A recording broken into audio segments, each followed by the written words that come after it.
Assalamualaikum warahmatullahi wabarakatuh. Perkenalkan, nama saya Arvinda Nurrahmawanti, NIM 12306193135 dari kelas BKI 3C. Di sini, saya akan menyampaikan materi tentang interaksi sosial. Yang pertama, mari kita bahas tentang pengertian interaksi sosial. Interaksi sosial adalah suatu pengaruh yang berhubungan dengan timbal balik antara individu dengan individu dengan kelompok, dan kelompok dengan kelompok. Interaksi sosial bisa terjadi apabila ada kontak sosial dan komunikasi. Kontak sosial merupakan syarat pertama terjadinya interaksi sosial. Interaksi sosial memiliki aturan dan aturan dapat dilihat melalui dimensi ruang. Interaksi sosial juga bisa dikatakan sebagai pengaruh tindakan individu atau kelompok melalui simbol-simbol atau bahasa. Jadi, bisa disimpulkan bahwa interaksi sosial adalah bagaimana cara individu berkomunikasi dengan masyarakat. Yang kedua, syarat-syarat interaksi sosial. Yang pertama, kontak sosial. Kontak sosial berasal dari bahasa Latin, con atau cum, yang memiliki arti bersama-sama dan tengo berarti menyentuh. Sedangkan fisik adalah yang berhubungan dengan badannya. Kontak sosial dibagi menjadi 3. Yang pertama, antara orang perorangan. Kontak sosial ini adalah apabila anak kecil mempelajari kebiasaan keluarganya. Proses tersebut terjadi melalui komunikasi, yakni proses anggota masyarakat baru mempelajari norma-norma dan nilai-nilai. Yang kedua, antara orang perorangan dengan kelompok atau sebaliknya. Kontak sosial ini adalah apabila seseorang merasakan bahwa tindakan-tindakannya berlawanan dengan norma-norma masyarakat. Yang ketiga, antara sekelompok manusia dengan manusia lain. Misal, ada 2 partai politik dan bekerja sama untuk mengalahkan partai politik lainnya. Kontak sosial memiliki beberapa sifat, yakni kontak sosial positif dan negatif. Kontak sosial positif adalah kontak sosial yang mengarah pada kerjasama, sedangkan yang negatif mengaruh pada pertentangan atau sama sekali tidak menghasilkan kontak sosial. Selain itu, kontak sosial juga memiliki sifat primer dan sekunder. Kontak sosial primer terjadi apabila yang berhubungan bertemu langsung, sedangkan sekunder memerlukan suatu perantara. Yang kedua, komunikasi. Komunikasi adalah seseorang yang memberikan tafsiran kepada orang lain berwujud pembicaraan serta perasaan-perasaan yang ingin disampaikan. Dalam komunikasi, kemungkinan sekali terjadi berbagai macam penafsiran terhadap tingkah laku orang. Misal, tersenyum bisa dikatakan sebagai keramahan, sikap sinis terhadap kekalahan, dan sikap untuk menunjukkan kemenangan. Bentuk interaksi sosial, proses asosiatif, kerjasama atau cooperation. Menurut kebanyakan sosiolog, kerjasama merupakan komponen utama dalam kontak sosial. Kerjasama untuk menggambarkan sebagian besar bentuk-bentuk interaksi sosial.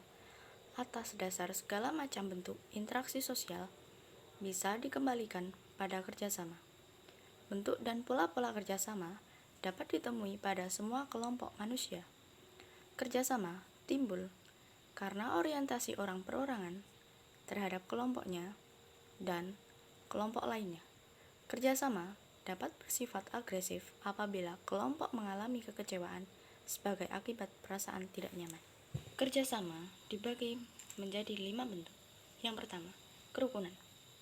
Kerukunan mencakup gotong royong dan tolong menolong. Kedua, bargaining.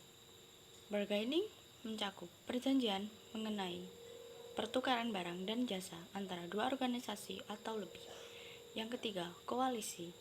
Koalisi adalah 2 organisasi yang memiliki tujuan yang sama. Yang keempat, kooptasi. Kooptasi adalah suatu proses penerimaan unsur-unsur baru dalam suatu organisasi. Yang kelima, joint venture. Joint venture adalah kerjasama dalam menghasilkan proyek-proyek tertentu. Akomodasi.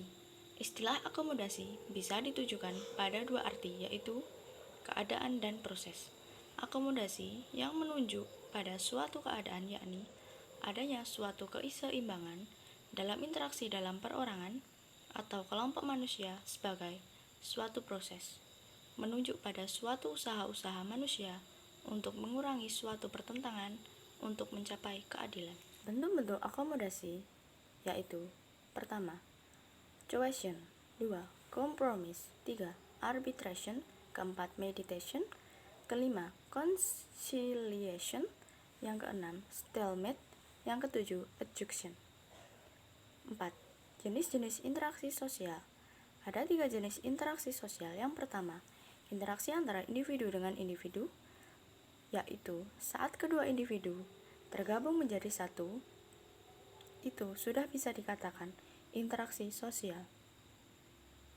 Walaupun dari mereka tidak melakukan kegiatan apapun, namun satu sama lain akan memberikan perubahan, misal bau minyak wangi yang berbeda. Yang kedua, interaksi antara kelompok dan kelompok. Interaksi ini terjadi pada satu kelompok kesatuan, bukan sebagai pribadi. Yang ketiga, interaksi antara individu dan kelompok. Bentuk interaksi ini berbeda-beda dan terjadi apabila ada perbenturan kepentingan pribadi dan kelompok. Ciri-ciri interaksi sosial. Yang pertama, ada pelaku lebih dari satu orang. Yang kedua, ada komunikasi antar pelaku melalui simbol-simbol. Yang ketiga, ada dimensi waktu. Yang keempat, ada tujuan tertentu. Yang keenam, faktor-faktor interaksi sosial. 1. Faktor imitasi.